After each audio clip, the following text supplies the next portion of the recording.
Hai, assalamualaikum warahmatullahi wabarakatuh. Selamat datang di channel saya yaitu Azhara HR. Kali ini saya akan bahas tutorial seputaran Notepad di laptop Windows 11 atau komputer Windows 11 versi 252. Yang akan saya bahas yaitu ini, cara menghilangkan apa nih? Mungkin tanda atau garis merah mungkin ya di bawah tulisan ini.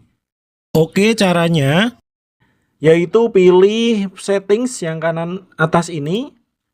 Selanjutnya bisa diperhatikan lagi di sini ada spell check. Nah, apabila on di off kan saja seperti ini. Selanjutnya ini di back saja. Nah, sudah hilang ya. Oke, tadi ada garis merah di bawah tulisan Azhara, sekarang sudah hilang. Oke, jadi caranya seperti yang saya jelaskan tadi. Sekian dulu tutorial kali ini. Semoga tutorial yang saya bahas ini bermanfaat. Wassalamualaikum.